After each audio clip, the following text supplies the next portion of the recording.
Good morning, gentlemen and ladies. It's my pleasure and privilege to welcome you all for this Master Speaker session as part of the 20th Energy Summit, the Energy Efficiency Summit 2021. We have 6 experts, practitioners, leaders in energy efficiency speaking on the subject. We are privileged to have Mr. Ravichandran Purushottaman as the first speaker of this Master Speaker session. Mr. Ravichandran Purushottaman is the chairman of the Energy Efficiency Council of the CII Green Business Center and also the president of Danfoss India, a person well known to all the people involved with the energy efficiency movement in the country. Mr. Ravichandran has been working with Danfoss for the last 18 years, contributed significantly to the growth of Danfoss in India, as well as bringing in of various energy efficient equipment technologies to the Indian industry and achieving significant amount of energy efficiency improvement. He's a very strong believer in industry, academia interaction and partnerships, very closely involved with the institutions. He is the former chairman of CII Tamil Nadu CII Task Force on Coal Supply Chain Logistics, CII Council for Agriculture, CII Task Force on Post-Carbon Logistics, and various other committees on education, energy, and green buildings. An acknowledged leader and a very articulate speaker who communicates extremely well on the energy efficiency front. It's a privilege to have you here with us today, sir. We would have their presentation from Mr. Ravichandran right now. We will have your presentation for about 20 minutes. Then we will follow it up with about questions for about 10 minutes. Over to you, Mr. Thank you, Mr. Venkatagiri. I hope I'm audible. Perfect, sir. Yeah. It's indeed a proud privilege for me to do this session, which I would have otherwise preferred to be live, but I'm doing it virtually from Chennai. And thank you for having me here. Let me just quickly share my screen. I hope this works. So very good morning, everybody. I'm going to talk today about the future of energy efficiency. Is it visible, Venkatagiri? Perfect, sir. Clearly visible. Thank you. So this is a very important topic, very close to my heart in everything that I do in my life. This is very important, and it kind of epitomizes what we do also as a business in Danfoss. Leading into this slide, I just wanted to kind of take a step back and look at where are we on this world. And when I look at energy efficiency, we have made commendable progress as a country, as a nation, and my compliments to the CII GBC, who have done remarkable work right from Mr. Raghupati, now Mr. Venkatagiri and Kiran. I think all of you have really transformed India, transformed the Indian industry together with the direction setting that came from the Bureau of Energy Efficiency, and my big compliments to GBC and also those champions of energy efficiency, which we are seeing year after year in the Hyderabad conclave. I think as a nation, our performance on energy productivity has improved. I mean, if you look at some of the iconic industries like cement, paper, and pulp, we have really reached world-class benchmarks in terms of energy efficiency and energy productivity. While globally, all of us are working towards net zero and carbon neutral scenarios, I think there are 5 critical pillars that I believe will be very important in this transition or transformation or the big step up that we want to get to the race to net zero. Renewables, electrification, digitalization, circular economy, and policy actually. So let me take a look at why do I say this, and let me start with this slide. I think when you look at this graph, the graph kind of pictures, by 2050, I think the world would have about 9.7 billion people. And by 2100, we would have about 10.9 billion people on the planet. If we don't take any action, we might end up with a temperature rise of about 4 degrees by 2100. With the current policies that is in place, we as a global world, we will be somewhere between 2.8 to 3.2 degrees. If we work towards our ambition, at least what we talk on the COP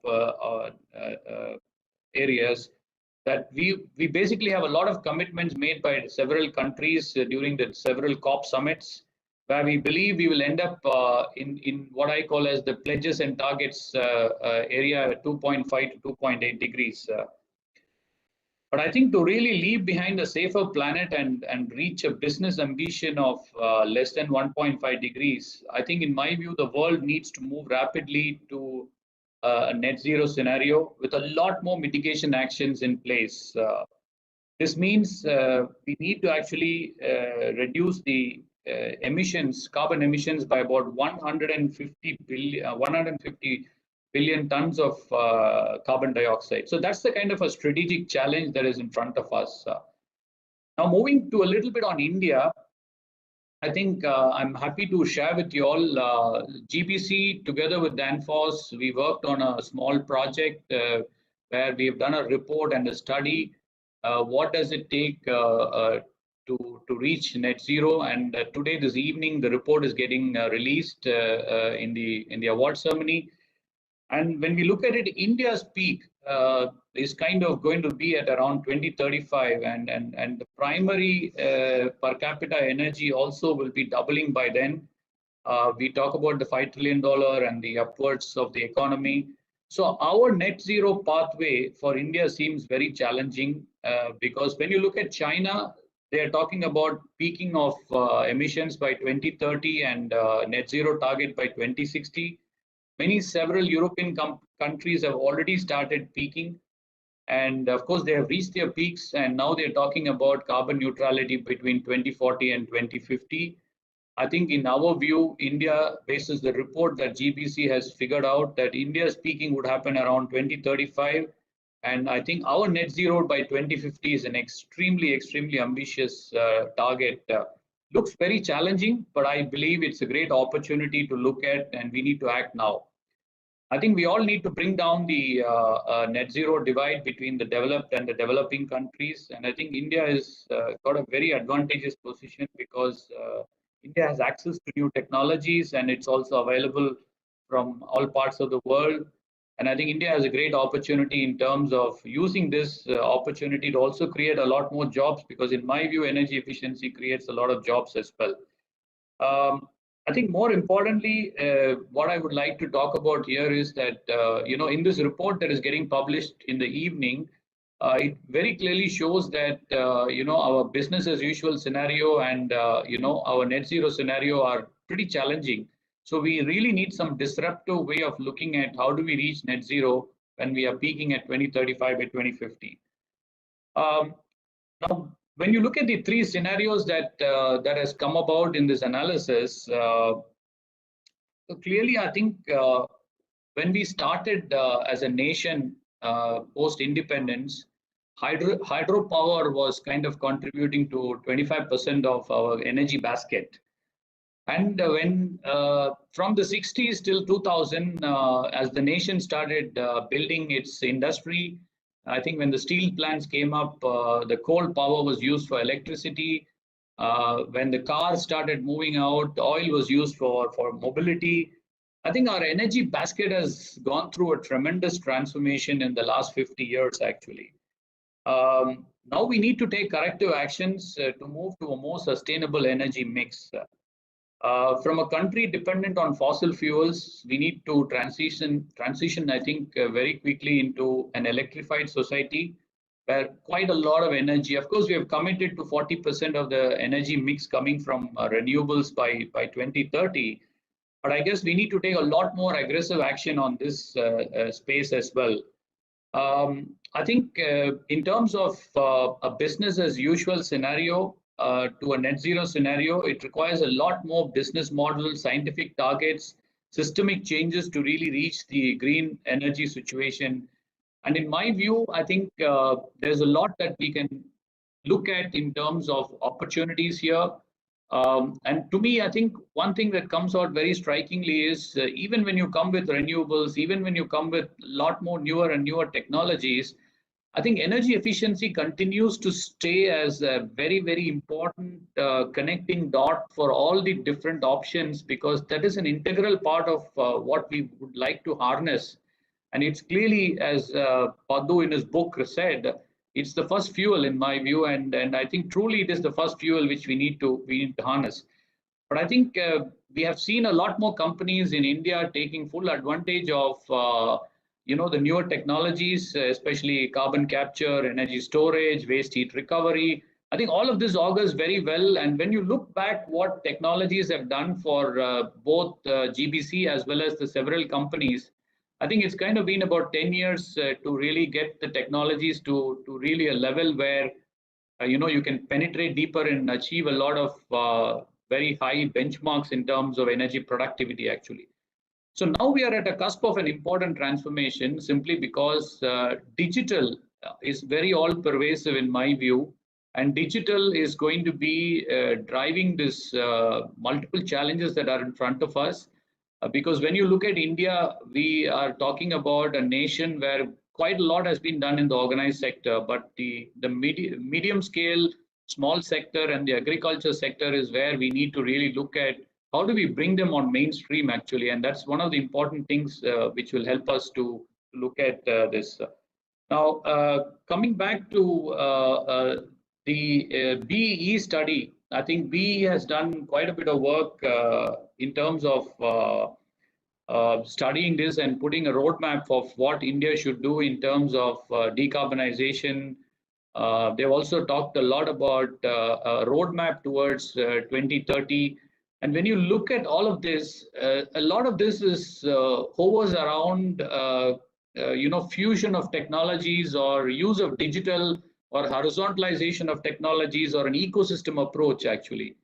So I think, in my view, the PwC report that BE has come up with, I think to attain decarbonization, we need to fast track adoption of these different technologies and solutions at a much earlier date than actually previously envisaged. Given the fact that we have still not seen the peak in India, I think we really need to look at how do we start to proliferate use of these technologies. When you just circle back what happened in the first energy efficiency summit, I think 18, 19 years back, and where we are today, actually what we have got here is primarily use of technology. And I think this is exactly the point I want to make, that with the newer technologies that is coming along with digital, we have a lot more ability to penetrate even faster and in a much more agile manner. And given the fact that digital is kind of helping to tie the knots or connect the dots, I think deep digital decarbonization is there. And it's a question of how we can actually capture that, in my view. So coming to the next slide, I think in my view, this is my last slide, and I just want to leave you all with this thought that I believe that the future journey for India to be a net zero country and contribute to the global warming potential, given the fact India is still a developing nation and our peaking is going to be around 15 years from now, and then we have only another 15 years left to get to net zero. I think we have to look at these 5 critical pillars. We need to accelerate renewables. We need to look at electrifying quite a lot of what we use today in terms of different other fossil fuel applications. We need to embrace digitalization. We also need to look at circular economy. And let me tell you, circular economy has been there for many, many years. It's just that we haven't really taken advantage of it. And here also, I think getting to science-based targets are very important. And I think here industry has a very critical role to play. And I do believe that industry has the capacity to do that from my perspective. And I think the last one is the policy initiative. I think if I give you some examples here, primarily, we are a country where we like to have the carrot and stick model, and many times the carrot and stick model has worked. Now, I think from a nation, we have established a clear target of 450 gigawatts renewable capacity. This is doable, but to get there, we need to work on energy storage, including alternate battery technologies and using hydrogen as a fuel. And I'm glad and happy that Indian Institute of Science and many other universities have already started these pilots. But we also need policy changes on the grid modernization. The second example that I can share with you all is through the study which CII GBC would be releasing today. We have seen that we need several sectorial initiatives on decarbonization. I think you probably need to look at each sector by sector. What does it take for each of these sectors to get decarbonized? Like we have seen how cement, paper, and pulp have demonstrated leadership, global leadership, not just Indian leadership, global leadership in the journey towards decarbonization. I think some of the cement companies have already committed to decarbonization by 2035 and 2040. So I think taking cue from what the cement and paper and pulp have done, we really need to set sectorial targets in terms of decarbonization and get there is something that I would really vouch for. I think through the study, each sector needs to look at a target setting, improve on the material efficiency, optimize the product life cycle, change the way they do business with new models using digital and system design. We need a design thinking to energy and energy consumption and energy productivity, and also adopt digital in manufacturing and different processes. Um, we have achieved all our targets till date through a top-down approach, in my view. I mean, that's what we have seen. But for rapid action, we need a demand-driven approach, where I think today aggregation of smaller opportunities of energy efficiency was not possible in the past.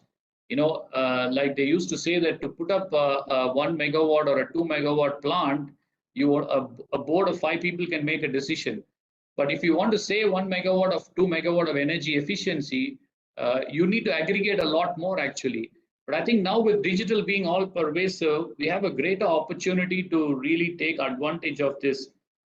We also need to look at in the future, how do we actually bring in carbon tax and carbon pricing, which becomes a motivator for doing things and not become a deterrent for not doing things actually. So that's something we need to look about it. And I think more importantly, whether it is digitalization, whether it's electrification, whether it's renewable or circular economy, most important thing I want to state here is that energy efficiency is the core of everything. It's the bedrock of what we want to do for the future. We can talk a lot about getting to net zero by 2050. Even when we use technologies of the future, still energy efficiency continues to prevail upon as a bedrock for the future. I think, but we all need to remember that change begins with us. The future depends on what we do in the present. So with that, I would stop and take a couple of questions. Over to you, Mr. Venkatagiri. Thank you, sir. Thank you for that very thought-provoking initial address and your presentation. You beautifully linked energy efficiency to the larger climate change goal and decarbonization goal. Many of us who are listening to this presentation, who are all active practitioners of energy efficiency, are very happy that you say that bedrock of for the future is energy efficiency. Thank you very much. There are a few questions which have already come in. One of our listeners, speaking about digital transformation and digitalization, you have said is one of the important things which needs to be done, which can lead to tremendous improvement in energy efficiency and also climate mitigation. India, of course, has been leading and has then demonstrated significantly on the IT and IT-related services. We are one of the largest providers of IT services globally. Could this be an opportunity? Could this be an opportunity for Indian energy efficiency practitioners to contribute to the global market through this digitalization, improve the energy efficiency not only in the country but also globally, and also contribute to their own business in India? Could digitalization for energy efficiency, could it be a major market? And if so, what is it that we all should do? So I think it's a great question. I think I'm very optimistic that we are living in a world where technologies are becoming a resource liberating force. If I draw a small example parallel to the agriculture sector, we used to find it very difficult to aggregate farmers. today using app, we are able to aggregate farmers actually. So with technology today, you can actually have multiple equipments operating in an ecosystem, and you can all bring them onto one app, for example. And you can even switch off an equipment or switch on an equipment using IoT and different kinds of technologies. So I think digital is a great enabler for kind of disrupting some of the challenges we have seen in the past. Even if you take, for example, performance contracting as an example. Today, if we can take advantage of digital with performance contracting, you can really look at what are the potential areas that you still are actually wasting energy, and kind of make a map of it. You used to do a lot of auditing in the earlier past, and now actually you can do online auditing, and it's a 24/7 auditing. You can use analytics to figure out what you need to change. You can do simulation to change things actually. So there's a lot more opportunity that is there, and I truly believe, I mean, energy efficiency as a sector is going to be a future job creator for India, not just for India but for the world actually. And given the fact that we have so many science graduates in India, I think combination of IT along with the industry domain experts, I think this is a perfect cocktail where we can take over the world in terms of a great opportunity. Thank you. Thank you, sir. Thank you. The second question, of course, this is from my side. You have been working a lot in terms of getting more value for the producers. You have done a lot of work in terms of the banana producers, the fish producers, in terms of helping them and facilitating them to reduce the wastage in the supply chain and also improve the overall money they make for the efforts they put in. Would you like to speak about it and how it also contributes to the climate change aspect? See, there is a very strong nexus between food, energy, and this is very less understood, including water. I mean, I consider water as part of the energy also, right? Food, water, and energy is a very important thing actually. Using digital and using the kind of options technology offers us, we can actually disrupt the use of natural resources quite a bit actually here. As I mentioned to you, that aggregation of farmers is one example that I gave you. Today, actually, we can do a lot more using technology, and there's so many other lighthouse pilots that are already operating. Just to give you a perspective, sustainable cold storage is one of the areas where you can actually do a lot more ecosystem using solar and disrupt the electricity requirements from coal. And if you look around, the dairy industry is another massive industry which can be disrupted using technology. Waste heat recovery combined with all of this is also becoming an important technology. So what is more important is that I think there are technologies available. What I see as a ground challenge really is combination of domain knowledge and skills on applying these technologies and harnessing the potential of energy efficiency. So what we have tried to do is, in most of our pilots, we have taken a technology, and some of it GBC was also part of us. We have taken the technology, we have applied the domain expertise from us, and we have transferred the knowledge and skills to the right stakeholders, so that this is, see, energy efficiency is not something. It's something you can fix it today and everything is done. It's a journey. I mean, it's a journey, and as we start operating even a plant, the capacity utilization changes for a plant. But how do you make sure that you decouple productivity and energy? So this is also about like how we as a nation can decouple GDP growth versus energy requirement. So I think there's a lot of examples that we have in these fisheries and in dairy and in all of these sectors. But in a simple language, if I have to put a small headline for it, it's a combination of technology, domain expertise, and skills. And if this can come together, I think we can do miracles in the industry. Thank you. Thank you. The next logical question, you spoke about the way you have supported with the domain knowledge for bringing in skills and technology to the various stakeholders. You talked about a disruptive way to reach net zero. I think startups could have a major role in this. You have been closely involved in nurturing and promoting of startups in various ways. If you look at the overall number of startups, sir, in clean tech sector, there are 100 startups in any incubator. There are only about 5% who are on the area of clean tech. I have two questions for you. One, there are existing clean tech startups. How to get them scaled up? Number one. Number two, how to get more of these intelligent minds of our country to get involved and contributing to developing some clean tech startups. Yeah. So I have a couple of suggestions here. One is I'm pretty optimistic. Quite a lot of money today is flown into fintech space in terms of startups. But I believe the phase between 2020 and 2030, once we look at decarbonization far more aggressively as a nation, you will see a lot more money flowing into the clean tech space. So I'm pretty bullish about that. The second thing is, I think we need a very strong engagement between, universities and industry, and also we need an ecosystem to develop new technologies. I meant, for example, hydrogen as an option, or if you want a new material science for a battery storage.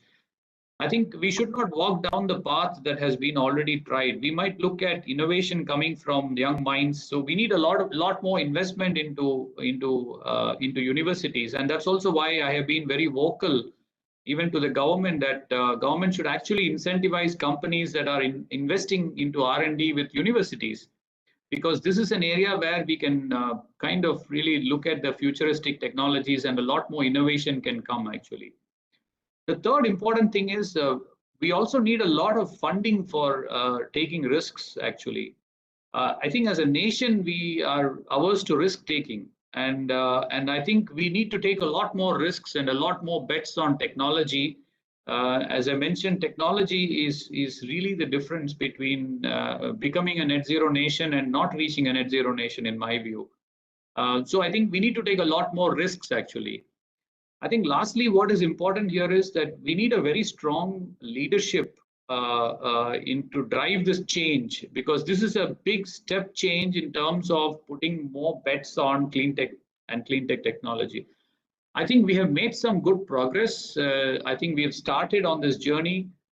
We just need to accelerate, and also a lot more collaborations are needed, right? I mean, as I mentioned to you, if you want to disrupt a particular industry, you need a design thinking, and in a design thinking phase, you have multiple stakeholders in that.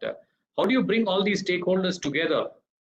We have been a country where we're trying to solve problems in a very silo approach. Take your own example of GBC. Why is GBC successful? GBC is successful because you had an ecosystem approach. You brought all the cement manufacturers onto one platform. You brought all the paper manufacturers onto one platform. And then you started sharing knowledge, transferring skills, deploying technology, auditing. So this is the journey that GBC has taken, and it has come because of an ecosystem approach, actually. And I think it's time you look at starting a GBC university on energy efficiency. You should ask Telangana government to give you a 50-acre land or a 100-acre land, and you put a lot of startup incubators there. You'll see a lot more transformation coming, Mr. Venkatagiri. Thank you, sir. Thank you for your very generous comment. You spoke about risk taking. The other area where we have been trying to work on and have been successful partially, and a lot more could be done, is in terms of using the ESCO approach for the energy efficiency. And of course, you also have done this as a supplier as well as an user of an ESCO. Would you like to speak about what could be further done to further accelerate the ESCO movement in the country? You see, when you analyze Indian ecosystem for ESCO versus a China ecosystem for an ESCO, or a matured economy like Europe, actually, the differences are the following. In India, the cost of capital is very high. And as a nation and as a culture, we have seen that large companies have not taken the ESCO model. They have used their own funding because they have seen a strong business case in energy efficiency. So if you look at the top 55% to 60% of the industry, they have actually disrupted the energy footprint with their own investments. Our biggest market in India is the MSMEs. They almost account for 60% of India's GDP. And if you look at this space, we have an ESCO domain expertise, we have technology, but we don't have a very strong fintech product. And in my view, with the IoTs coming in, with AI coming in, I strongly believe at some point in time, we will have this ESCO model operating like cooling as a service, like refrigeration as a service, battery as a service, energy storage as a service. So you will see these business models proliferating very, very soon, actually. And also when our grid becomes much more smarter, and I think I said this to you last time, the Netflix moment of energy efficiency has arrived. And the combination of fintech along with the technology, domain expertise and skills is an absolute possibility where you will see a lot more traction in the futuristic ESCO models in India. Thank you, sir. Thank you for very beautifully articulating. Thank you for your excellent lecture and saying that technology, digitalization, newer business models, and newer fintech products could contribute to improvement in energy efficiency of the country. We have a few more questions, but we are run out of time. Thank you once again for your time and being present as the first master speaker. Thank you. Thank you very much, Venkatagiri. I can log off, right? So yeah, yes, sir. Thank we'll you. get into the next session immediately. Thank you.